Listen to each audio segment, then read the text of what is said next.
Hello, my name is Tom Sykes. I'm here to talk to you about the three photographs that you can see before putting myself on camera. I thought I'd give you a teaser and show the three of them to you together. They're very old. I date them between 1905 and 1908. And the individual shown in the photographs is Lone Star Dietz. William Henry Dietz was the name on his birth certificate, but he referred to himself as Lone Star Dietz. He was a very accomplished individual.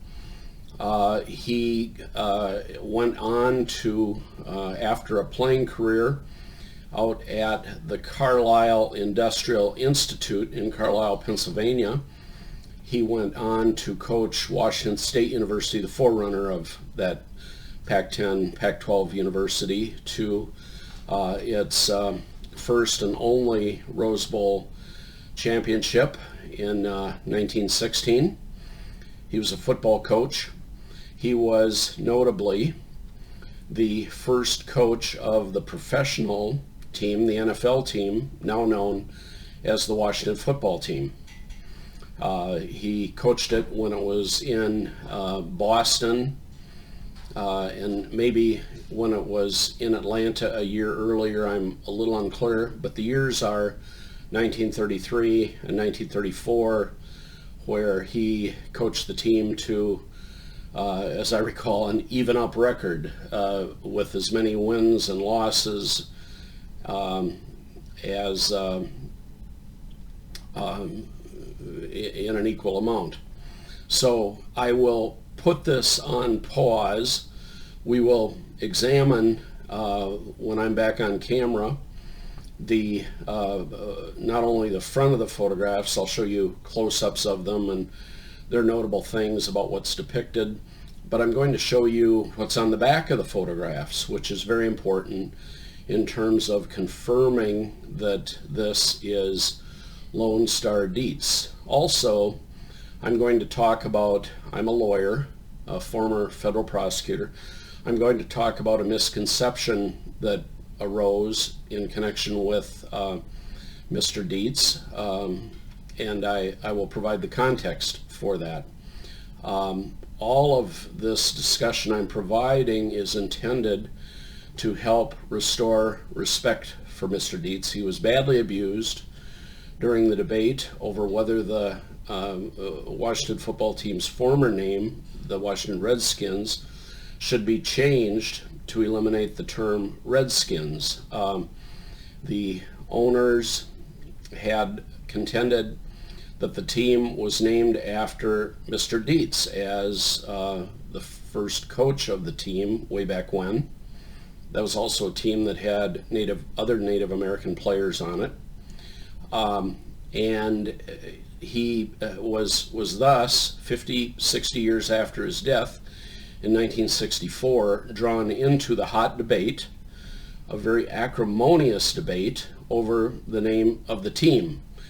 And he was, in my view, gratuitously accused of being a liar, a fraud, a phony, a faker, and an imposter. All of those words are used against him, but the contention I will be making here is that it is extremely unlikely that from in his early 20s, and that's how old he was as best I can tell when he is depicted in these pictures, and I'll show you my reasons for believing that. He contended from his early 20s on through his death continually that he was a Native American. And he made that contention at a time when there was a lot of racism toward Native Americans, and he could have chosen a much easier path to proceed, because he was the adopted son of a white sheriff of Barron County, Wisconsin, a prominent family, in other words, in Rice Lake, Wisconsin, the city where I was born, by the way, and I was raised in the town next door. So, and that my connection to that locale is how I became acquainted with these photographs. My family came into possession of them some years ago, and they were given to me, and they piqued my interest in the fellow who was depicted. So I invite you to watch the entire video. It will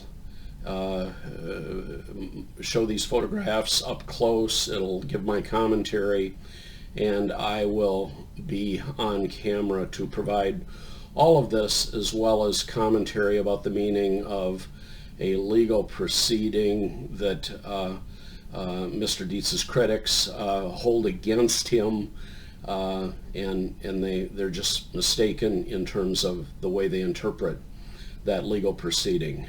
So with that, I invite you to look for my larger video called Restoring Respect for Lone Star Dietz. Thank you.